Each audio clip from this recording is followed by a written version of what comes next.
Okay. Well, I'm not going to do a big intro because she is going to be able to tell you the whole story for herself, but I'm really excited to share with you that we have Cindy Nelson, founding attorney at Nelson Elder Care Law. So without that, please welcome Cindy Nelson.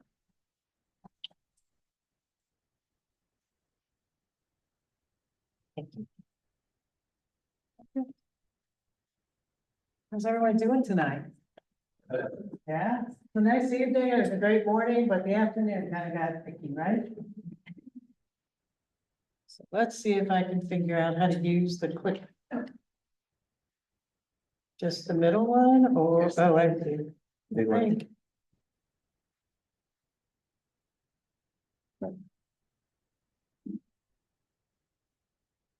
All right, well, that's not very good, right? No, there it is. Right out of the bat. How smart is she? How many lawyers does it take to use the clicker? Yeah, it's my Yeah, fault. it is. If I could just hit the button. Yeah. I think it is. Mine's not even working. Oh. There we All go. right, well, we're gonna skip the button for right now. There we Okay. All right. So I thought you probably want to know, like, why do I get the opportunity to come up here and talk to you? And why should you listen to me? That would be what I was thinking if I was sitting in your shoes. So, as Kelly said, I'm the founder and owner of Nelson Elder Care Law. We have helped over 7,000 families. And so probably just about everything that you're going through, I've probably been involved with during that time. So I just wanted to let you know that we've got different awards, etc., but who cares about that, right? But I do have some credibility. So I'm going to ask you to stand up, get something moving here. The first thing is, if you are a caregiver, would you stand up? So if you take care of somebody else. Okay, quite a few. No, you can't sit down yet. You have to stay standing up. Okay. Stay standing if you have a spouse or a partner. If you don't, you can sit down. Okay. If you have children or grandchildren, keep standing. Okay, we're getting a lot of people in here. And if you also work outside of the home or get paid to work anyway. So I want to let you know that almost everybody is standing. So what that tells me is that you are in the right place and you're really, really smart to be here tonight because we're going to talk about caregivers. 65 million people in the United States are caregivers. Isn't that amazing? Would you ever have guessed that? That's kind of like the 300,000 pieces of stuff in my house. I probably have 600,000. But most of those are a large part anyway, are women. And so as women, a lot of you take this on. Maybe you even wanted to in the beginning, but if you've been doing it for very long, it's becoming taxing. So today I'm going to talk to you about you being a caregiver, because that is the critical link to continue to take care of your patient. I also want to talk to you about discussions that you need to have. These things are required, so pay attention. And then who doesn't have family dynamics, even if you're not a caregiver? If you don't have any family dynamics, I really do want you to come and talk to me. I want to figure that out because everybody seems to have some family dynamics. So let's talk about you. So you're trying to manage your own relationships. You're trying to manage work. You're trying to manage your health. And then, do you have any backup plans? So let me tell you why this is so important.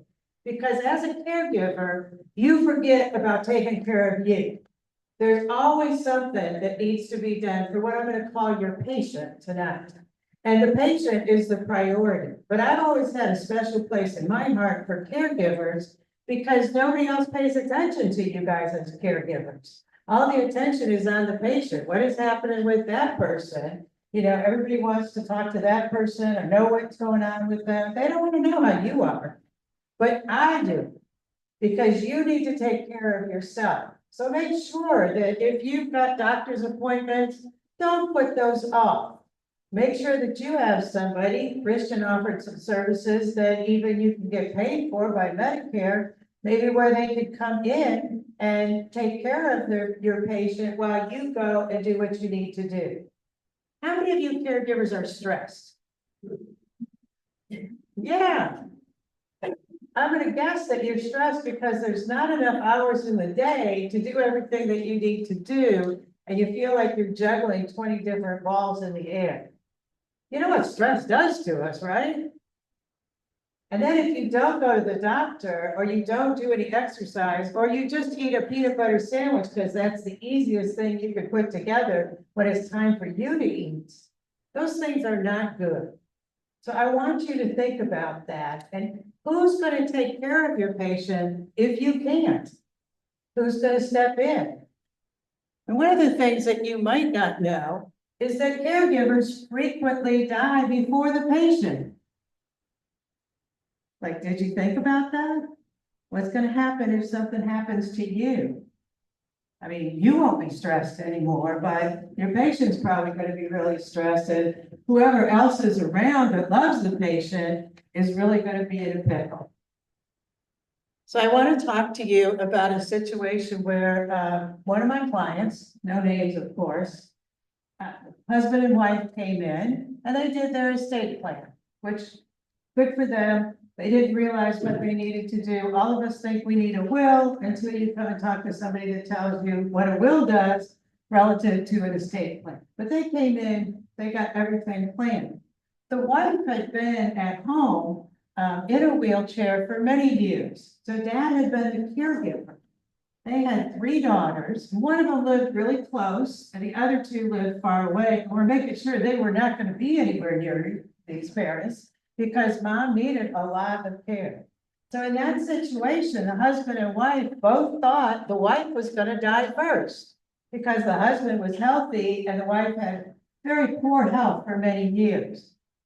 Well, that didn't happen. The man died.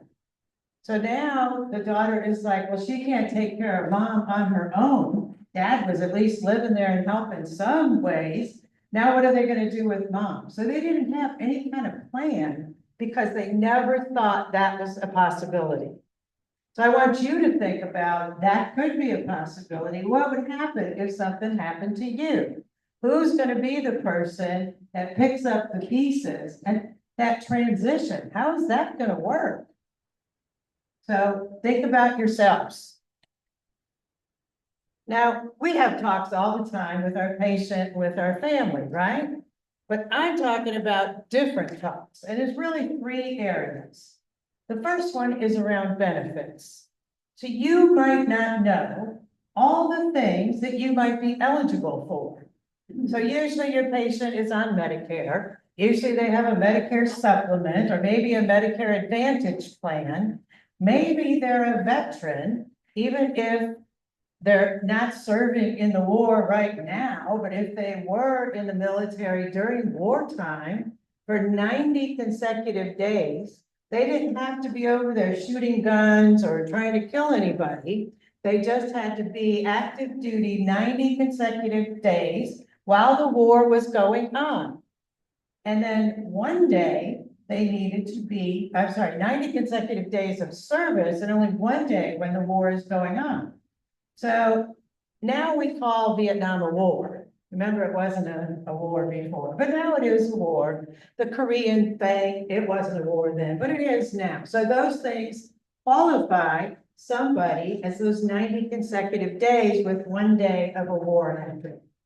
There's some very good veterans benefits that you probably need to know about if you qualify for them. There's also Medicaid. Medicaid will pay for, and you probably have heard a lot of bad stories. Anybody heard anything about Medicaid? Is it going to take your house? No, it's not.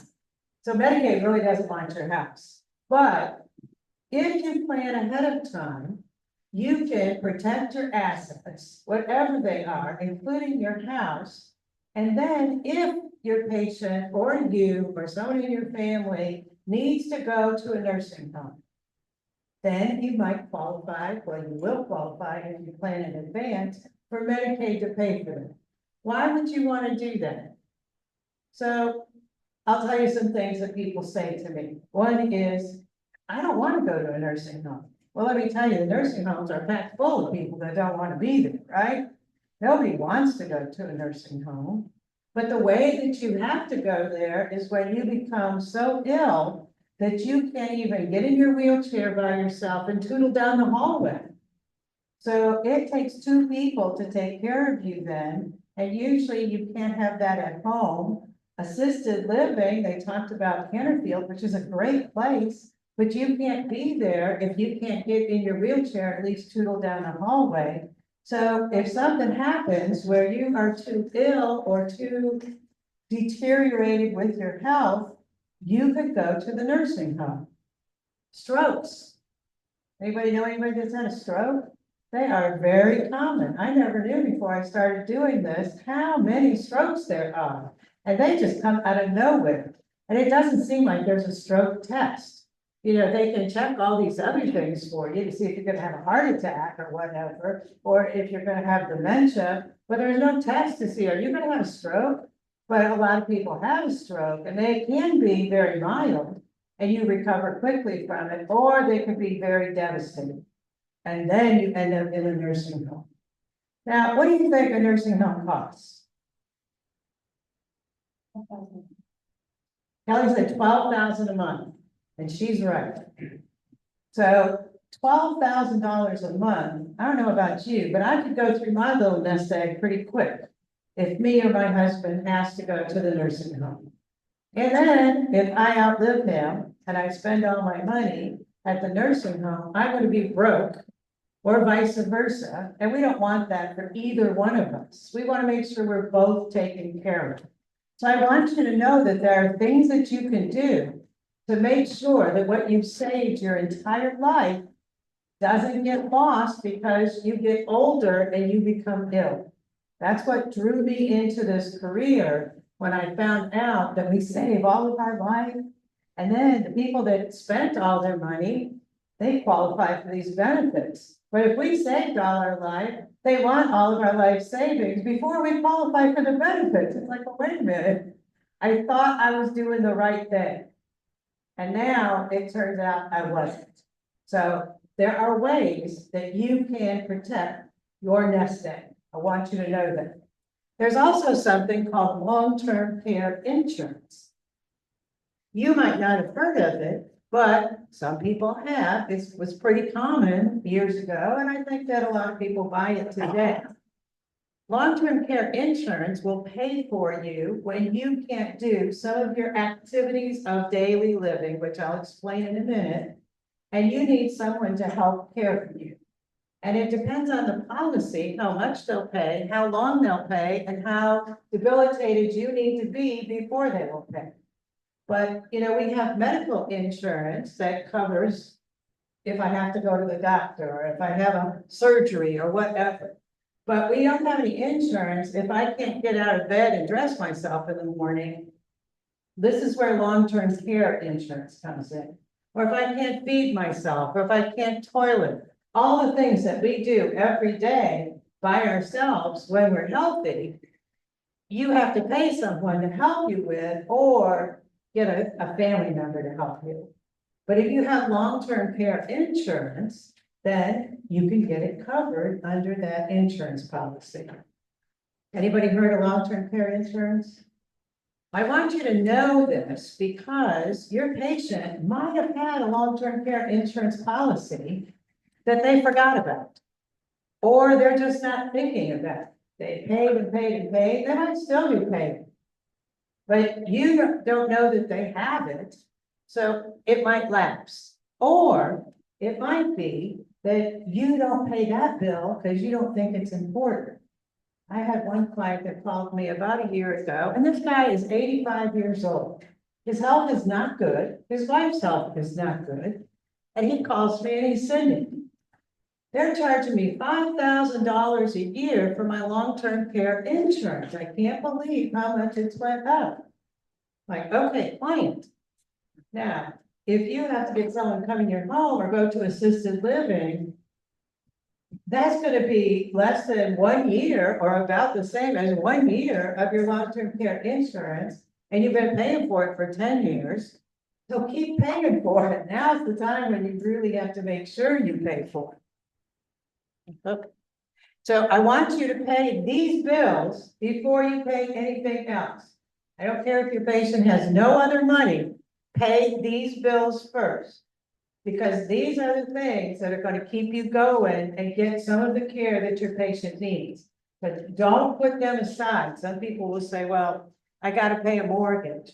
A mortgage is important, but let me tell you, it takes about 1.5 to 2 years before they foreclose on your house. But if you don't pay the medical bills, they don't like to help you. So you don't want to be in that position. So make sure you pay those first. Conversations about medical things. I hope that you've had some of these. I hope you've had them all, but probably not. Just because nobody wants to talk about this stuff. My mom's 87 years old, and she says, I'm much too young to have these conversations, Cindy. I'm like, well, thinking you're kind of much too old to not have had these conversations. So what does your patient want? And it's good for you if you have a partner or a spouse to have these discussions, because we never know what's going to happen. One thing I've learned in my practice is every day is a blessing, and you're never any healthier than you are today. So remember that. You're not going to get healthier tomorrow or next week. Today is the best health that we're going to be. Isn't that disgusting? But, so let's have some conversations. Like, what does somebody want? Now, my mother says she does not want to go to an assisted living. Well, I don't know who she thinks is going to take care of her if she doesn't go to the assisted living. Because it's me and my brother, and we both work full time. So who's going to do that? And she doesn't have enough money to bring in a home care company to provide much care. So we have to have that critical conversation of, Mom, here's the options. Now, she's very independent at this point, but she's got macular degeneration. So she's losing her eyesight. So the idea that she lives independently is coming to an end. When I was just there a few weeks ago, something came unplugged and she was trying to plug it back in. She couldn't even see well enough to get the plug into the plug-in. And I'm like, and you're still driving. It's in Illinois, you all are sick. But, you know, what kind of things do they want? What kind of treatment do they want, or do they not want? Some people are pretty adamant that, you know, if I'm in this situation, I don't want to do this or that or something else. I want to have it this way. And then what do we want after we die?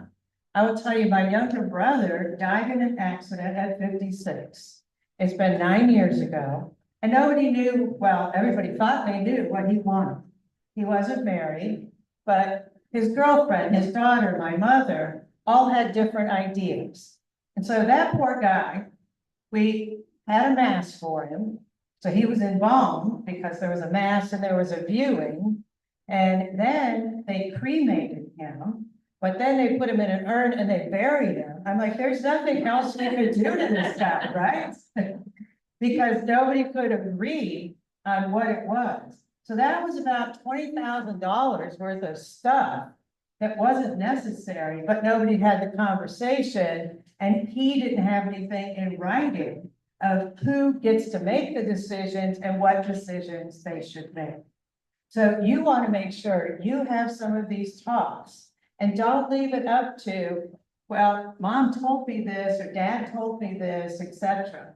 You need to get what's called an advance directive for healthcare, or a healthcare power of attorney. They're the same things, but you and your patient need one, because there are going to be times that your patient or you may not be able to communicate your wishes, but somebody needs to make decisions for you.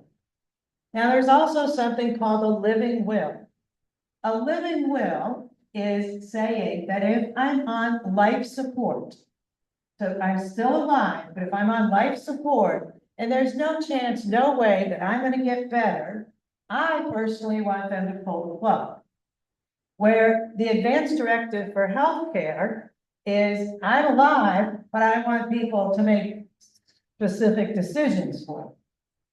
Now, there's something else that's not a legal document, but you've probably heard of it. It's called a do not resuscitate, or DNR.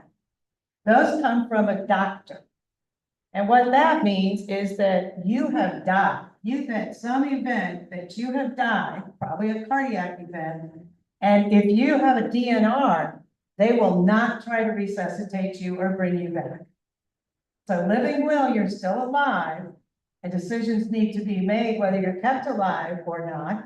And DNR, you're dead, decisions need to be made about whether you're going to be brought back to life or not.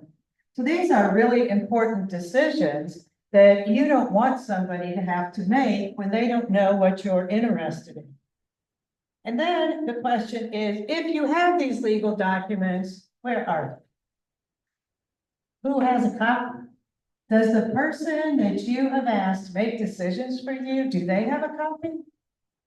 And if they do, if you're the one that has the copies, you need to have those with you like all the time. Because when you go to the hospital, if it's an emergency and somebody says, do you have a living will? And you don't have it right there, they're not going to take your word for it, right? So what good is it if you don't have it? And if we're at the hospital, this is more likely. Let's say Kelly and I are sisters, and we're at the hospital, and we do have a living will for mom, and mom doesn't want to be kept alive. But Kelly wants mom to be kept alive. So she's telling the doctors while she's crying and being hysterical that she wants mom to be kept alive. And while I'm crying and being hysterical, I'm saying, no, mom didn't want to be kept alive. Let me tell you what's going to happen right then. The doctor's going to walk out of the room and they're not going to do anything for either one of us. They're probably going to make us go to court or produce that living will. Because family feuds, doctors do not want to get in the middle of it. Because what are they thinking? Lawsuit. That us nasty lawyers are going to sue them. So they don't want to get involved in that. So you have to have it with you. Financial conversations. Well, I don't know about you, but I don't like to tell other people about my money. I don't want them to know like what I have, where I have it, especially my children. You know, maybe they'll knock me off trying to, you know, get to the little bit of money that I have. Maybe they think I have more. Maybe they think they're the beneficiaries, and maybe they'll start fighting over it. Who knows? But you don't want to have those conversations, but you need to. Again, you have a spouse, or like my mom is not married, she's single. So there's nobody else that she's going to talk to about these things. The first thing that I need to know is what kind of assets does she have? Is her house paid for? Does she have a loan? Does she have, you know, any kind of CDs, bank account, a retirement account? How about a pension? What money does she have coming in and what does she own? And then how do I get in touch with all those people?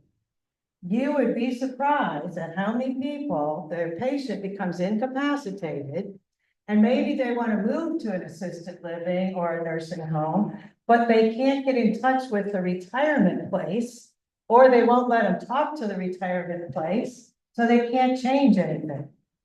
So you don't want to do it then. Let's do it in advance. The next thing you need to know is what do they owe? So do they have a home loan that they're paying on? Do they have car insurance? Do they have a car? Are those things, you know, that they're paying on every month? What about utilities? Have any of you ever tried to call Comcast? Now that is just a cable for television or whatever. They will not talk to you, will they? And even if somebody is incapacitated, they are not going to talk to you. And then it gets worse after they're dead. Because now they're really not going to talk to you, but they're going to keep billing. And most utilities are the same way. So you need to get all of this information. I'm going to suggest that you put together a binder. I know it sounds like I'm paying, but true. A binder of different sections. So you have all of this when the emergency happens, because it's quite likely that it's going to happen. You just don't know when. And life as a caregiver, it makes unpredictability like on steroids, right? It's so unpredictable. You have no idea what's going to happen the next hour. Legally, you need to have a financial power of attorney. This is a legal document that says, if I'm in a position that I need someone else to make financial decisions for me, this is the person I want to do it, and this is the person as a backup. Now, many of us have children that have addiction issues, and that's okay, but don't make the addiction issue guy or girl the one that's making financial decisions. That's not going to work out well. You want somebody that's responsible and somebody that's good with money. Even if it's not one of your children, that's okay, because you need to have that money to get your care. The other thing that you might want to think about is a will. Anybody ever known a family that people didn't talk after someone died? Yeah, I can tell you my family went through, still going through it 9 years later. And, you know, we just don't talk, and it's horrible. But if you have a will, then that makes it legal. No matter what anyone says, if someone says, well, mom said I can have this doll. If it's not in the will, it's not happening. People can't come in and just take stuff. So you need a will. How many have heard of a trust? There's a variety of different kinds of trusts. I'm going to tell you that you need a trust that protects assets. And I'm not going to go into the depths of that, but there are some that can protect assets, that you also can still be in control. You can still use the assets, etc. But that's probably what many of us need, especially if we have a house. And I forgot to mention this, but people that are married frequently think that, let's say I die, I think everything's going to go to my husband, right? I mean, we've been together all these years. We've been putting money in our little savings account. We've been paying for things. No. And especially because he's my second husband. So what happens is, if I die and I don't have a will, then my husband will get 1/3 of everything that's mine. So my half of the house, he gets 1/3 of it. My 2 children each get 1/3. Now, I've seen where children are not kind in this situation, and they are saying, show me the money. They want to sell the house or have the person that's alive buy them out. And most people don't have cash like that laying around, and maybe can't even get a credit, or who wants to take out a loan these days, right? So without a will, it all does not go to my husband. He's going to be really upset about that, because my kids have never made a house payment for us. Has yours? Probably not. So you want to make sure, again, that you have these things in writing, legal, and then who has it? Because the person that has them is the decision maker, should be the one that has it, so that they're able to implement those things. If you go to the bank and say, I want to talk to you about my dad's account, what do you think they're going to say? Like, oh no, not going to happen.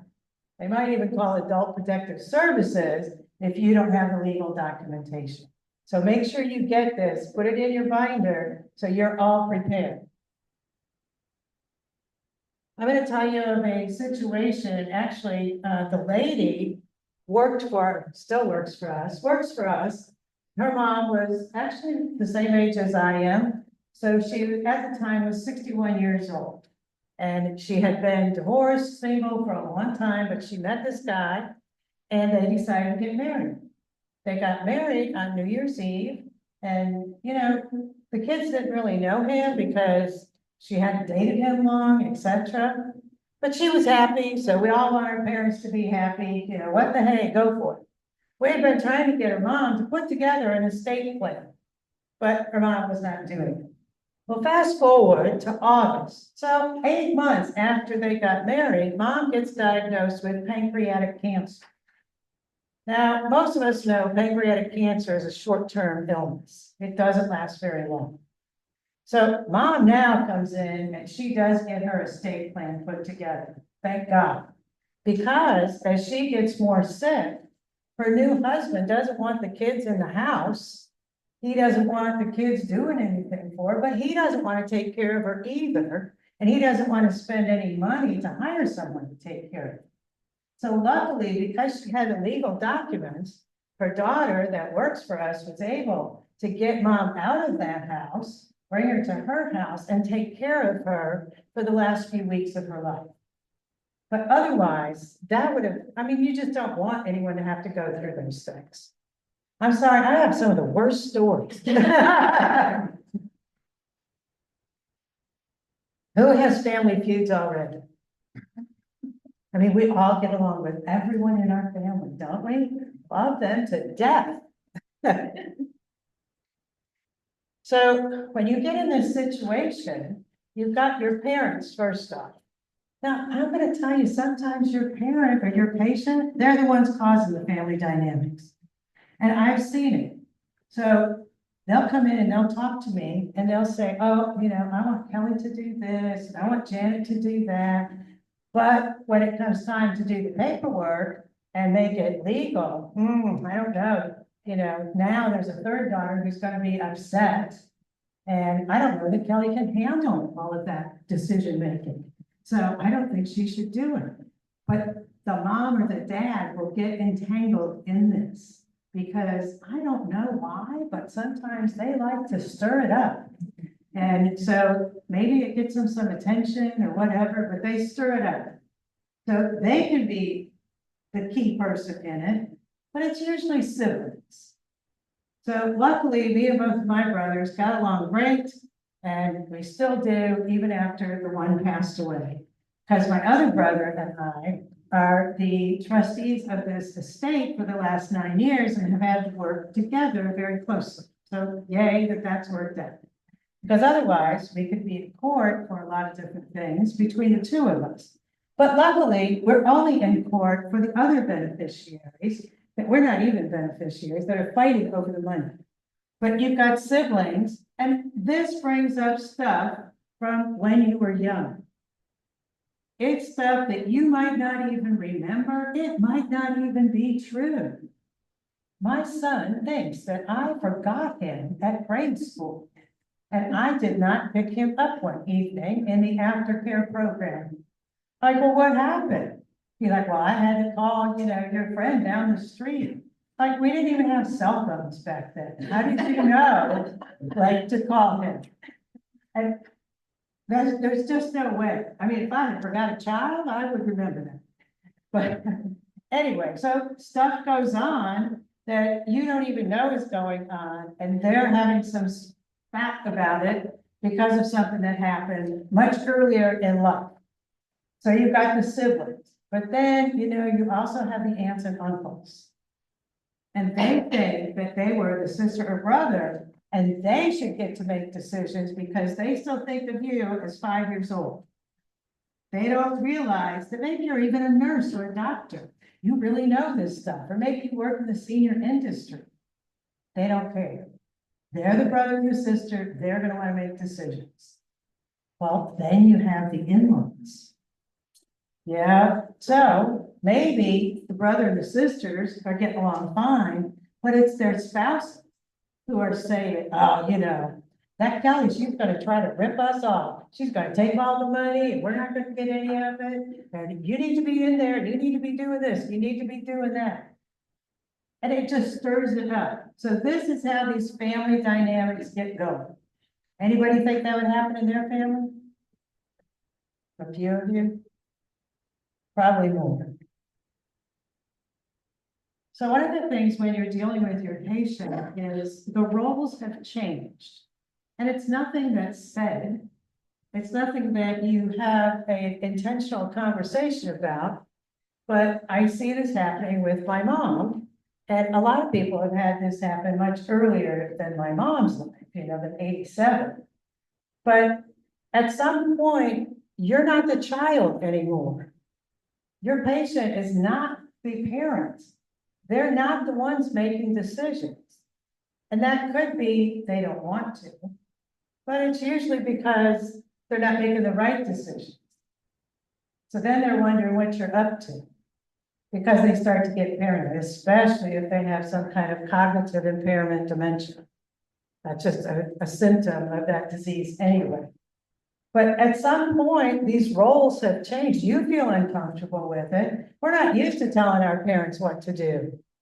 We're used to them, like knocking us on the head if we don't do what they tell us to do. So it has changed, and you have to kind of recognize that and be okay with that yourself, because you have a different role now, and you need to continue to take care of them. I always say to let the guiding light for you to be safety. When your patient is not safe making their own decisions, then it's time for you to jump in. There's a lot of people getting scammed with money and everything. My mom's 87 and dating. And so, I'm worried. I don't want her to have access to too much money, because somebody could come in and rip her off pretty easily.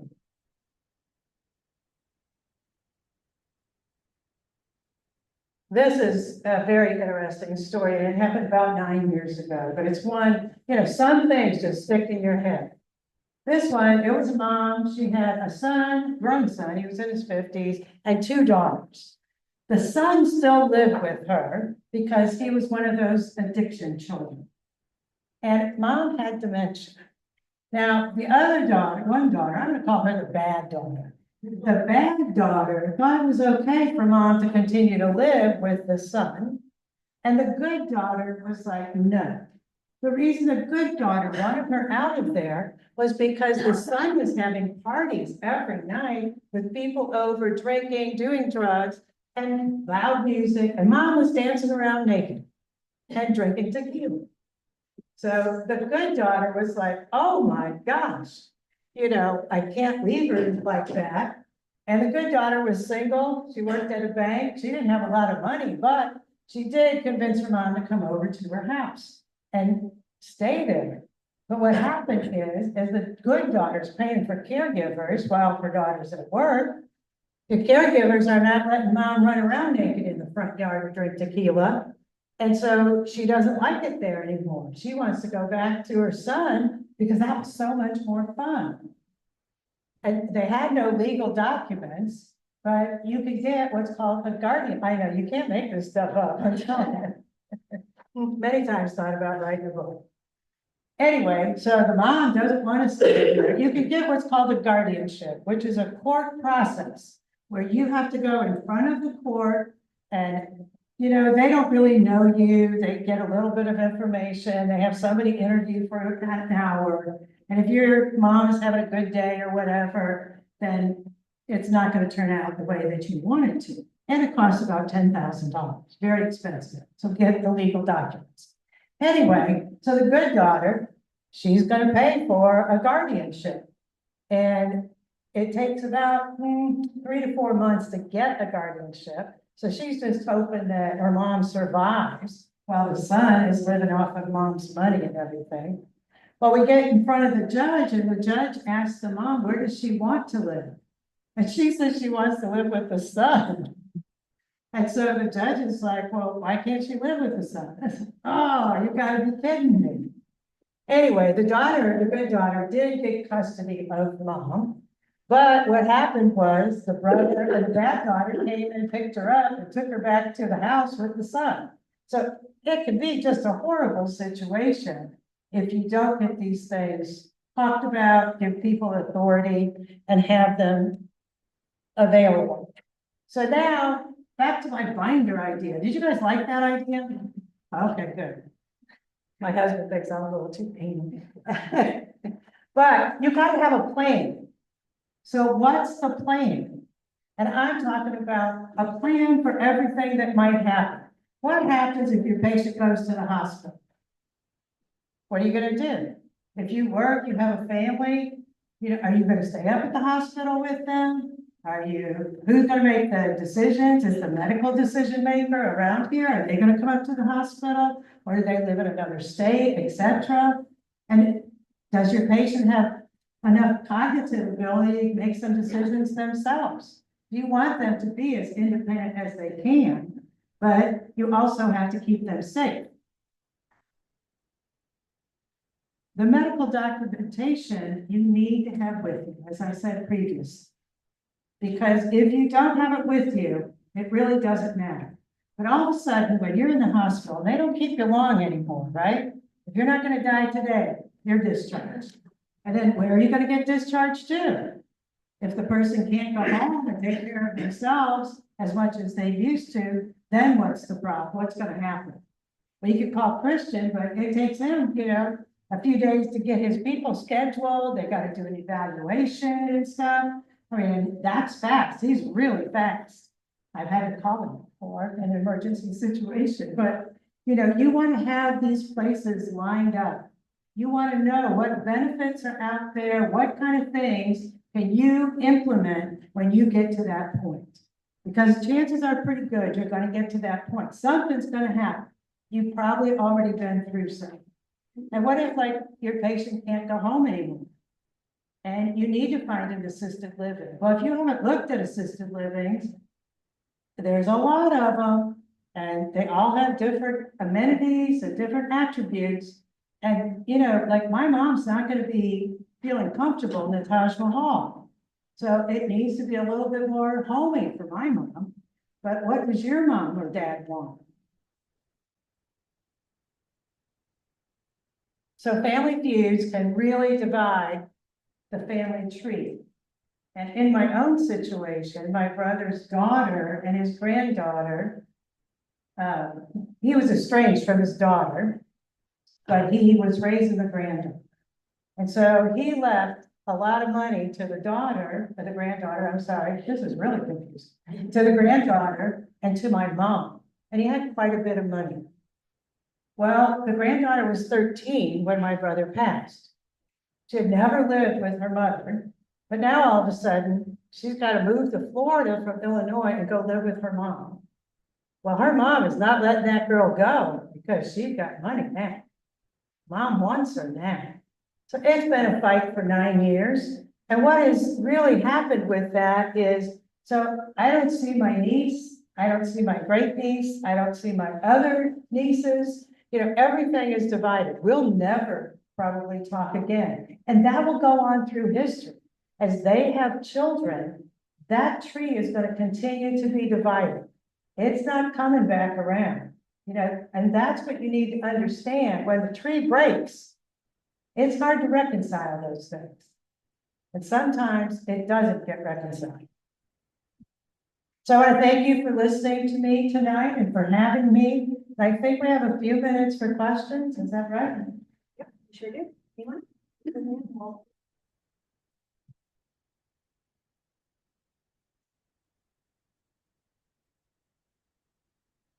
Documentation, the legal documentation that you say you need with you at the hospital, will a digital copy, like, can we just download a digital copy and keep that on our phones? Does that suffice? It will not. Okay. And it's mostly because they can't accommodate that. So they need a copy, and you're not gonna be able to email it to them. They're not gonna let you print it. So it's like not having it. That's a great question. Yeah. Anyone else? Questions? How would you recommend approaching a conversation with in-laws and you're the senior industry expert and your spouse is asking you to handle this conversation? So your spouse wants you to talk to her parents. Okay. And what does she hope to achieve out of it? Does she think that her parents won't listen to her, but they'll listen to you? Well, there's a sibling, family dynamics, right? There's a sibling in it who is, the one that makes all of the medical decisions, POA. It's my husband, we live here, they're in Knoxville, so they Okay, don't have those conversations. We're here on Mother's Day, and okay, so There's a they lot. have authority, but they're not having conversations. Correct. Okay, so you're concerned that they're gonna make some decisions that the in-laws are not gonna be in agreement with, is that right? I get. Right, family dynamics, okay. The dad, okay, so my father, he definitely should be living in, has left the gas range on while my mother-in-law goes to work. She goes to work because she needs her reprieve. That's right. And it's her choice to work. She drives all her faculties, but she knows that they are at that point as well of needing to move out of the house, whether that is she stays there and he goes, or they go together, or they renovate. There's just like a lot of decisions to be But made. he's not having it. And he has. Yeah, and so this is not uncommon. This is a pretty frequent thing in that you've got somebody that needs more care than they're willing to admit, and they're not going for it. And the only way that you could force that is to go to court and get a guardianship. And like I said, to do that is expensive, but it's heartbreaking to have to put the family through that. Because what would happen is, like, his wife, his children, whomever, have to get up on the stand in front of him and talk about all the things that he's done that makes them think he doesn't have capacity. And the threshold is high. So the court does not give a guardianship very easily. I mean, it is a very high threshold. Right? Some people have done some amazing things and the court says, no, they still get to make their own decision. So at this point, I don't know how you could interject into that successfully. Maybe hire a professional to come in and help mediate between the siblings and don't leave it on your plate. It's my thought. Yeah, you could try mediation, but if people aren't interested in having conversations, mediation isn't gonna work either. But it's a good question, I'll tell you, it's rampant. There are so many people that are in that situation, so thanks for asking me.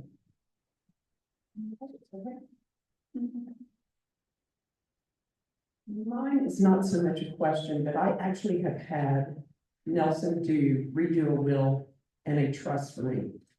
And when I got into this more senior related business from mine, I remember I came home one day and I think I talked to Janet and I came home terrified of my husband and I said, we are getting a trust right now. It's like he didn't even have any, and you all, it was the very best thing. So I'm 63 and my husband's 59. We have a 27 and a 23. We've now lost both of so our fathers had both been gone, but in between 23 and 24, we lost both our mothers in inherited assets.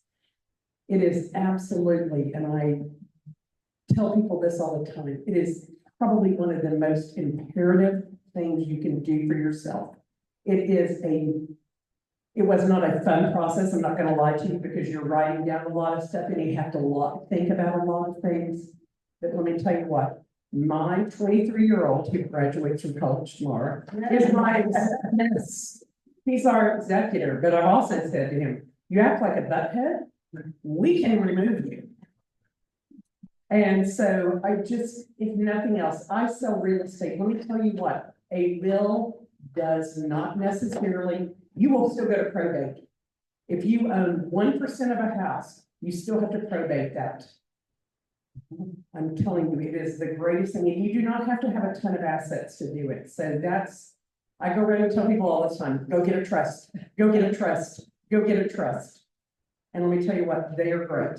Oh, So I appreciate that. she did not. $5 later. Okay. I think I shared this observation way back, but saying that when you're in an institution like Kennestone and they issue the DNR, it expires upon your leaving Kennestone. It's not a DNR that you have, that you can then produce and say at the next hospitalization, even to the same institution. I had a very dear friend. She lived at Atherton, which is part of the Wellstar system. You would think that that DNR would have transferred into her care at Atherton. And when I discovered on Thanksgiving weekend that she did not have an active DNR, that she would be resuscitated, she was 104, she was almost 105, 1 week short of, and I discovered that they would fully code her at Atherton. They would fully code her in the ambulance going, they would fully code her in the emergency room until 2 doctors could come to a consensus that she should be a DNR. And it was tragic to me I literally had to sit on the bumper of her primary care physician. She outlived her primary care physician. So this was the next one who took over. I literally had to go lean on his car and say, you sign it right now. I'm not going anywhere, and neither are you. It's Thanksgiving weekend. Let's go over and talk to her. She's of sound mind. She'll tell you she wants DNR, but we have to get it on the door. So just to assure you all, even though you go through the workings of the DNR, it expires when they leave that institution. So it has to be their primary care physician. Thanks for adding that. So how tragic, though. Can't even imagine. Can you clarify that for me? Because I've been doing a lot of dealing with Florida, with relatives I'm in charge of down there, and it's a totally different process down there with the DNR. And it's on the refrigerator, and it's for any aid that comes in if something's wrong, and they've got that yellow piece of paper. You're saying it's totally different here in Georgia, that you've got. What you say is, what I think you're saying, and please correct me if I'm incorrect, is that if you go into the hospital and a hospital doctor gives you a DNR, it's only good while you're in the hospital that time. And then if you go home, if you want a DNR that is going to work in more places, your primary care doctor is the one that needs to sign. Those are different. So you should have, so then you should all have a DNR from the Primary. right, from the primary care. The one that you're talking about getting from the hospital is doctor driven. Yes, That's different. well, they're all doctor driven. The doctor's always the They one. always decide. There's one that really initiates, there's one that's initiating. Mhm. Yes. Okay. How, on a follow-up question for that, when you are in a hospital setting and you have to make your wishes known that at this hospitalization, you do not have an active DNR from your primary care doctor, that you have to be able to articulate and communicate.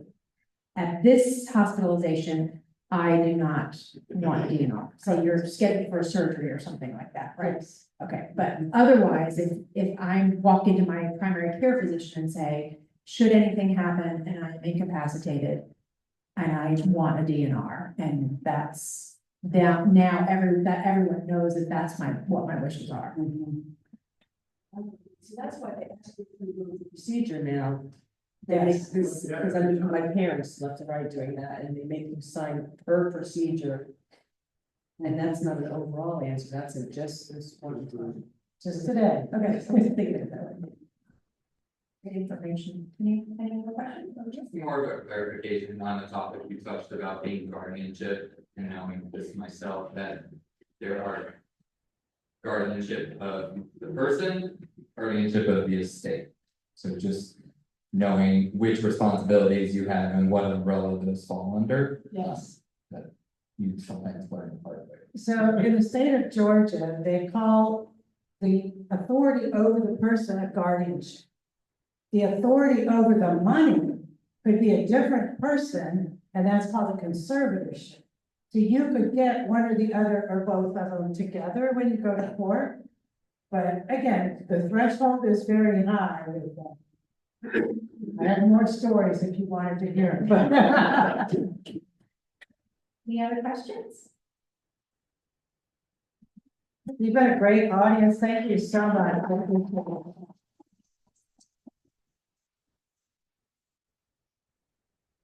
Thank you so much, Cindy, for joining us this evening. It has been a real pleasure. Just wanted to